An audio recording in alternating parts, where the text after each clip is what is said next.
नमस्कार साथियों, आप यहाँ पर देख पाएंगे अगले एक माह में तैनाती मिल जाएगी। किनको? चिकित्सा विभाग के अंतर्गत 7,903 फोर्थ ग्रेड के जो कर्मचारी हैं उनको एक माह में नौकरी मिल जाएगी। तो आज क्या हो चुकी है आपकी 15 जुलाई, और मैंने कहा था 15 अगस्त तक आपको ज्वाइनिंग है वो दे दी जाएगी। तो आप यहाँ पर देख सकते हैं 15 अगस्त तक हमारा प्रयास है कि अगले एक माह में चतुर्थ श्रेणी कर्मचारियों का पद स्थापन कर दिया जाएगा। इससे अस्पतालों और चिकित्सा संस्थानों की कार्य व्यवस्था में बड़ा सुधार आएगा। ठीक है, तो अगले एक माह में यानी कि 15 अगस्त तक आप फोर्थ ग्रेड कर्मचारी के पद के ऊपर चयनित हो चुके होंगे, नौकरी है वो ज्वाइन कर चुके होंगे। और कहाँ कहाँ पर आपको चिकित्सा विभाग में ड्यूटी ज्वाइन करवाई जाएगी, तो उसमें आप यहाँ पर देख पाएंगे ओटी यानी कि ऑपरेशन थिएटर, आईसीयू, वार्ड यानी कि जनरल वार्ड, ओपीडी, जांच केंद्र और बायोमेडिकल वेस्ट प्रबंधन में कार्य व्यवस्था में मजबूती प्रदान की जाएगी। और नियमित कर्मचारियों की उपलब्धता से आउटसोर्स व्यवस्था पर निर्भरता कम हो जाएगी, यानी कि जो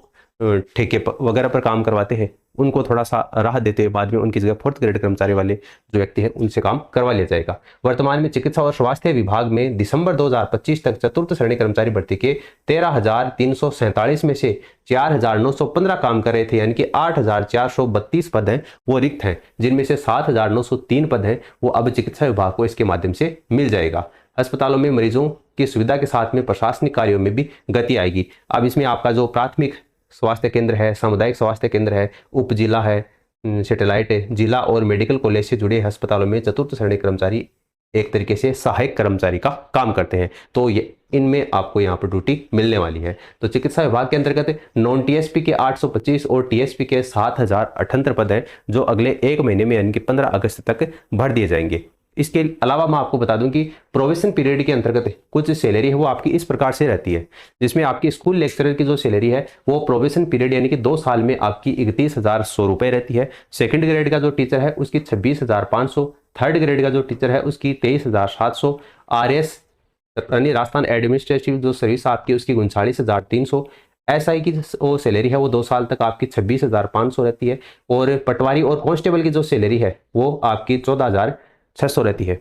इसके अलावा आपकी ग्राम विकास अधिकारी की जो सैलरी है वो 15,100 रुपये, जूनियर अकाउंटेंट की 23,700 रुपये, एलडीसी की 14,600 रुपये, जबकि फोर्थ ग्रेड कर्मचारी की जो सैलरी है वो आपकी 12,600 रुपये रहती है। कटकटा के आपके 10,800 के समथिंग आपको मिलते हैं।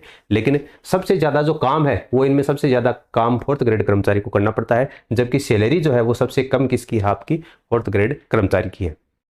आपका क्या मानना है? क्या इस सैलरी में बढ़ोतरी होनी चाहिए? आप नीचे कमेंट सेक्शन में कमेंट करके जरूर बताना। इसके अलावा जो भी कैंडिडेट आने वाले चुनाव में सरपंच के लिए खड़ा होना चाहते हैं उनको थोड़ी सी राहत देते हुए राजस्थान राज्य निर्वाचन आयोग ने एक प्रेस नोट जारी किया है 13 जुलाई को। इसमें साफ तौर से लिखा गया है कि पंचायती राज संस्थाओं में अब निर्वाचन के लिए संतान संबंधी जो प्रावधान है उनको हटा दिया गया है। पहले यह था कि जैसे 2 बच्चों से ज्यादा अगर संतान है तो वो सरपंच के चुनाव नहीं लड़ सकते। अब लेकिन अब इस प्रावधान को हटा दिया गया है, बच्चे कितने भी हो आप सरपंच के चुनाव के लिए खड़े हो सकते हैं। तो जो भी इच्छुक हैं, अब चुनाव कब होंगे ये तो आने वाला समय बताएगा। नवंबर दिसंबर की बातें चल रही हैं महकमों में, लेकिन कब होंगे आपको अपडेट दे दिया जाएगा। इसके अलावा एक कैंडिडेट ने कहा है कि मैं ये पूछना चाहता हूं कि क्या मरीज अस्पताल के बजाय कलेक्ट्रेट से भी दवा ले सकता है? क्योंकि सरकार की नज़र में सब विभाग एक ही तो है। देखो, सरकार की नज़र में सब विभाग एक नहीं है। सरकार की नज़र में विभाग 3 अलग अलग है। एक आपका एआरडी है, एक आपका आरपीएससी है और एक आपका सचिवालय है। ये 3 विभाग अलग अलग है। ठीक है, सारे विभाग एक नहीं है। ये अलग है, ये अलग है, ये अलग है। अब ये विभाग है, इसके अंतर्गत बाकी उप विभाग है वो सरकार ने एक मान्य है। ठीक है, तो आप ये बोल रहे हो कि सभी विभाग एक ही है। विभाग एक नहीं है, ये आपके उप विभाग एक है सरकार की नज़र में। ठीक है, तो यहाँ से मेरे ख्याल से आपका डाउट है वो क्लियर हो गया होगा, है ना? क्योंकि बहुत सारे बच्चों को यह है कि एआरडी के अंतर्गत जितने भी आपके उप विभाग आते हैं 100 से ज़्यादा हैं, उन सभी को रैंडम तरीके से विभाग दे दिया, भरवाए नहीं गए। इसलिए इस बच्चे ने ये कमेंट किया है। तो ये विभाग एक नहीं है, सरकार की नज़र में उप विभाग एक है। विभाग तो आपका प्रशासनिक सुधार विभाग है, यानी कि एआरडी है।